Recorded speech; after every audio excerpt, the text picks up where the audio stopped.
Hey, how you doing? This is Marat, and I want to talk to you about fulfillment. It's a little late in the day, so I might be a little droopy-eyed, but I've been holding off on doing this video for a little bit. But I think it's sometimes you just gotta bite the bullet and do the video. Um, I revised the video that I did previously, so let's get right into it. Fulfillment is something that's very important for all of us. We're all seeking fulfillment. And I want to talk to you about how to move towards your own fulfillment. And I want to talk to you about the Eightfold path, that is like a Buddhist path with eight um, levels. And I got that from this book called Be Water, My Friend. Really beautiful book. I've been reading, almost done with it, pretty close. Um, and it's by Bruce Lee's daughter, Shannon Lee.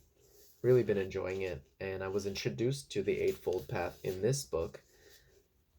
And I think it's really powerful. It's something Bruce Lee used to help actualize his goals. And the main purpose of it was to get through challenges. So, how do we find fulfillment? Through the twists and turns of life. Um, how do we flow, like the book says? How do we flow like water through these challenges? Water, the reason Bruce Lee loved the philosophy of being like water was because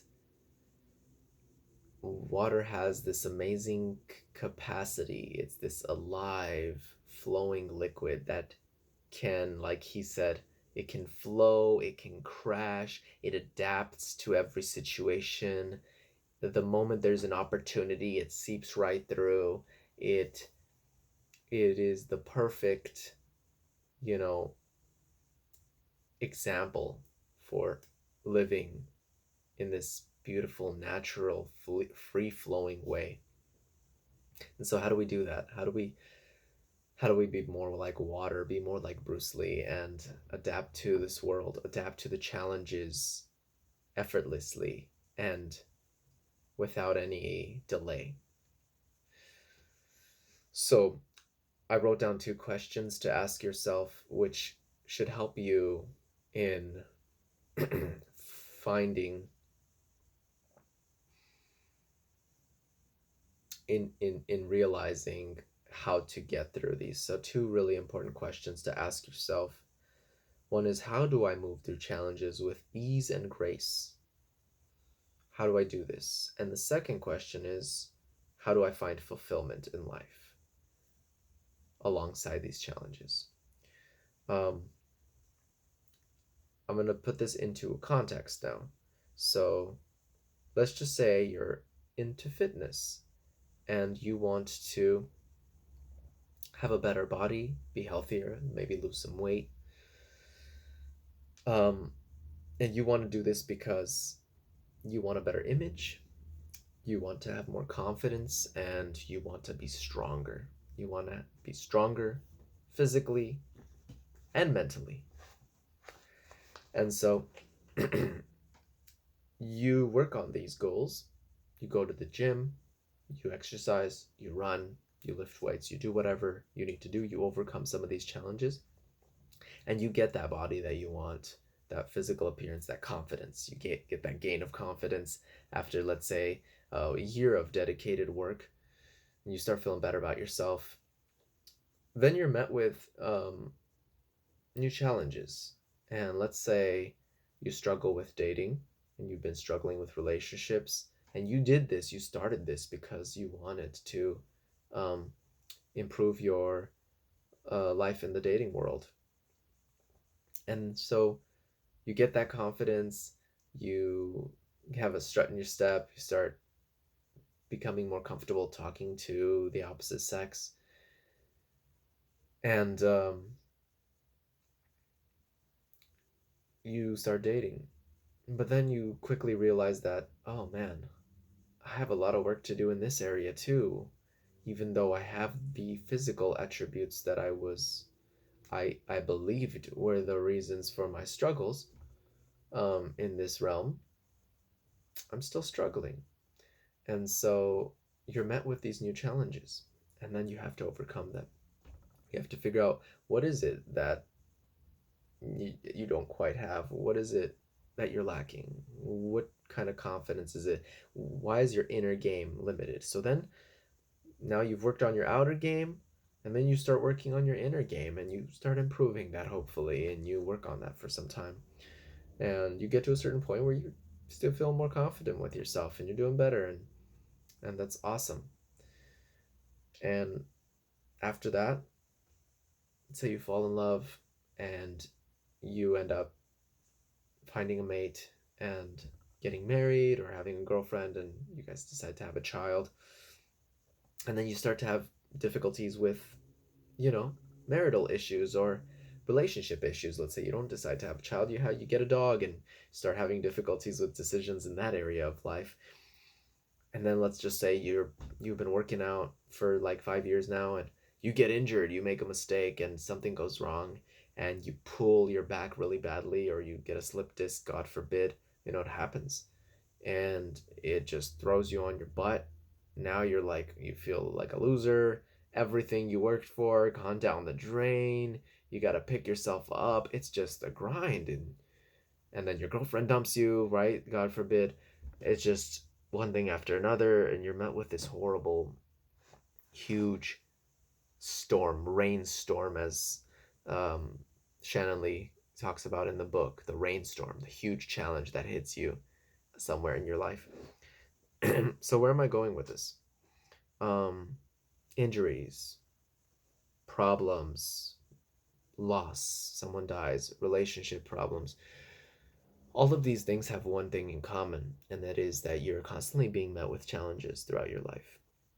So the ultimate meta question being the question that encompasses all of this that we're looking at here, from the small, oh, I want a better body, to the bigger, oh no, my life falling apart. What the heck's going on? The meta question, the question that looks at the big picture, is how do I face these challenges? So that's where we came up with these questions. How do I move through life, through the challenges of life with ease and grace? And then how do I find fulfillment in life, alongside these challenges? So that's what I want to go into with um, the eightfold path. So before we get into the eightfold path, two things. Ask yourself, what are the challenges for? So let's try to understand challenges and what they are here for. Why are there challenges through our life, right? Why can't it just be easy? Why does it have to be so challenging? Why does everything have to be a difficult task? So challenges are there to test us on a specific area of our life. They're testing our ability physically, mentally, spiritually. They're testing us to change, to develop, to adapt to the new way of things. And then the second thing that challenges do is they test us on our ability to handle a challenge. So that's like the ultimate. Can you handle change? Can you handle adversity? How well can you handle it? Can you go through it without, struggling too much? And that's where the eightfold path comes in. With the eightfold path, is one way, one, formula. Is a kind of, I think it comes from Buddhism. It's from what I've researched, with this the little limited research I did on it so far. There's 8 truths, and or 8 parts to this path, and it is to help you overcome challenges. So let's get into it. The first one is right view or right understanding. And that is to figure out what is right. And I'm sorry, it is to figure out what's wrong with the situation. So, what is the root of the problem that you are facing? So, in if it is your confidence, right? If you're going to the gym and working hard to get a nice body, but you don't enjoy doing that, then you ask yourself, what's the root of the issue? Why am I going to the gym? What am I really trying to solve?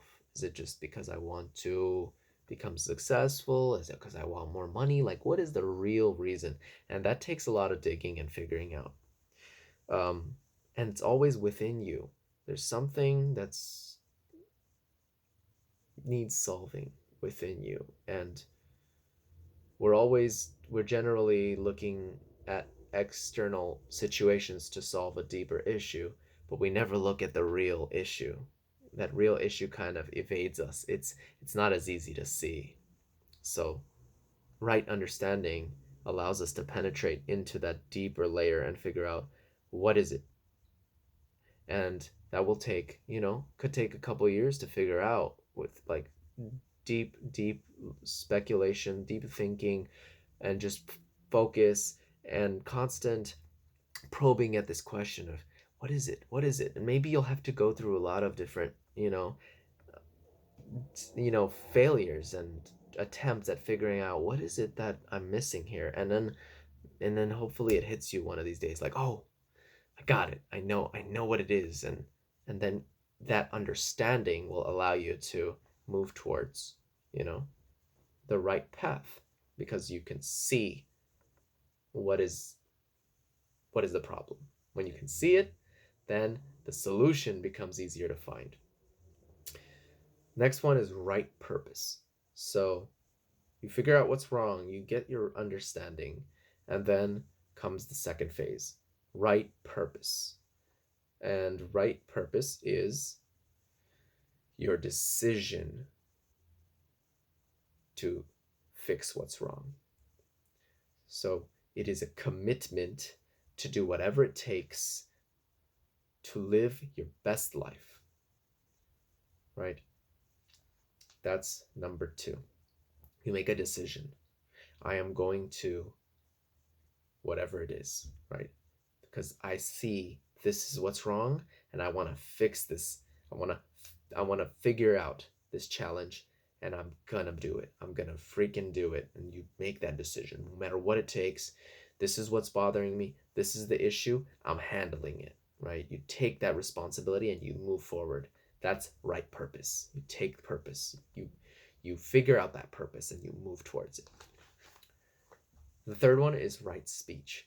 So now that you have your purpose figured out, so the first two will probably take some time to figure out, right speech is aligning the way you think and speak towards your purpose. Because now you have a purpose. If you're speaking against it, it's going to be harder to move towards it. So you speak only that which you wish to create, right? They say God spoke the world into existence. So you speak as if you are God speaking. You speak as if God is speaking through you, or you are God speaking your truth out into the world. And makes it that makes it more real, right? When you say something, it makes it more real to you and to others, right? Have you ever said something really convincing to someone else? Like you believe it, you're excited about it. It makes it a lot more likely that they're going to believe it too. Right? Like, I don't want to bring politics too much into this, but Trump, right? He might say some really silly things, and he'll say some outlandish, crazy stuff that's totally, makes no sense. But he'll get a lot of people believing him because he's so sure, he's so convinced about his purpose, right? Even if it is a kind of twisted, dark purpose with very little vision, he still believes in it. He thinks it's the ultimate. So that conviction allows others to be like, wow, this guy knows what he's talking about. So now do that with the your truth, your understanding, a positive vision. And that allows you to move more towards your purpose with ease. Next one is right action. Use the tools at your disposal and just execute. As Gary Vee says, act, act. Do what is necessary, right? Don't just talk, do it. Say it, then do it, right? You don't even have to say it. The action is the most powerful part. Next is right livelihood. So this goes one step deeper. You want to align your lifestyle with your aim. So you want to create an environment that cultivates and nurtures your aim, purpose, and your vision. So you have your vision, your understanding, your purpose, your aim, you're speaking it, you're acting on it, and now you're creating a whole life around that vision. And anything that goes against the vision, you don't feed it. You don't pay much attention to it. You are focused solely on what nourishes and strengthens the vision, makes it more, gives it more life. Next one is right effort. So in this part, so with right effort, what you do is you want to produce the right amount of effort. We all have certain amount of energy throughout the day, and we can use this energy in many ways. I can go on about this for a long time. There's actually a lot of great ideas that are popping up into my head, but what I want to really focus on here is to move. What Bruce Lee mentions is moving at a staying pace, and that is moving at a pace that you can hold, because this journey of life is a long journey. It's a marathon, right? So it's not something you can like sprint. You don't want to sprint to the finish line, because the finish line is not where you want to get to. You want to move at a pace that you can handle. And you want to move at a pace which allows you to grow. So if you move too fast, you're going to burn out. If you move too slow, you're not going to get anywhere. So you want to find a nice steady pace. And then, at moments you might burst forward because you have extra energy, and then at moments you might relax, but you're always kind of engaged in your mode. Some days you're not feeling well, you're taking it a little easy. Some days you're feeling really hot and you're like making some really important decisions, but you're always staying at a pace.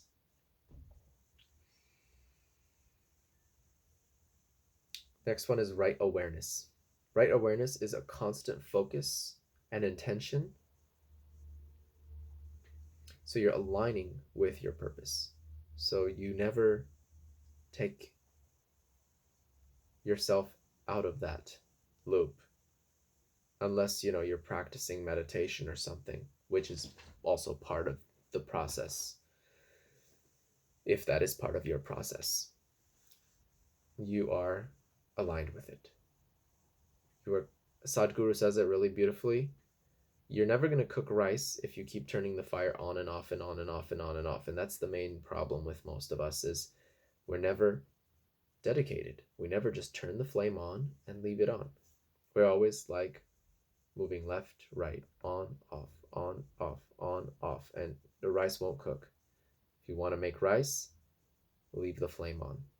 So constant focus towards your vision and your purpose. And our last one, right meditation. And this is where we go really deep.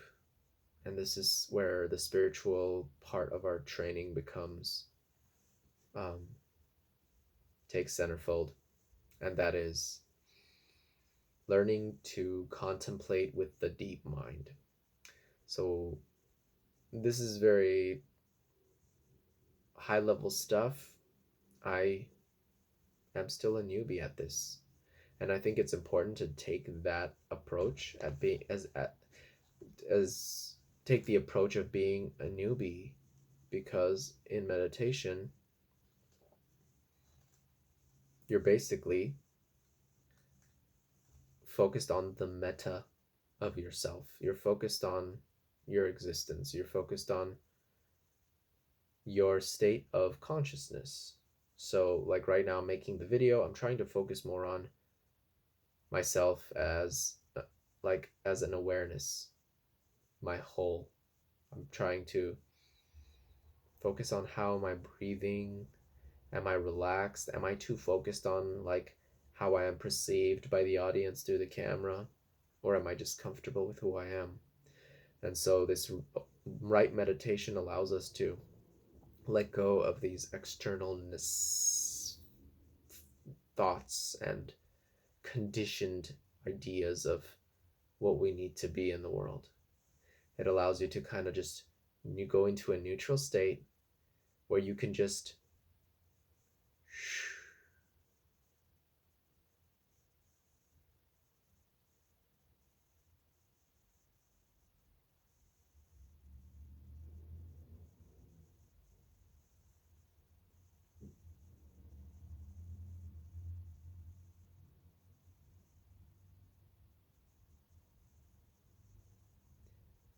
that's probably the best way I can explain meditation.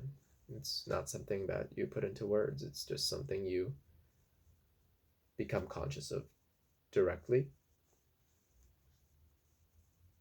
And the best way to do that is just to try it. Just basically, you shut up and you watch yourself. You turn yourself into a scientific experiment. Like, you watch yourself as if you are God. And without judging, you just kind of decide to see what is it that I'm doing with my energy. You become 100% invested in where your energy is going. And when you become good at, if you can become good at this, which is very challenging, especially when you're going through your daily life, the whole point is to be able to incorporate it into your daily life. And if you can become good at just staying present, becoming this witness to yourself, where you're no longer bound by thoughts and external conditions. They affect you, but they don't affect you internally. They only affect your circumference. At the deeper level, you are just, you know, you are home. So that's what the right meditation leads to, is this ability to step outside of the external and kind of, go into this, like, I am in the matrix, where where you gain, I guess, a supernatural ability to to to to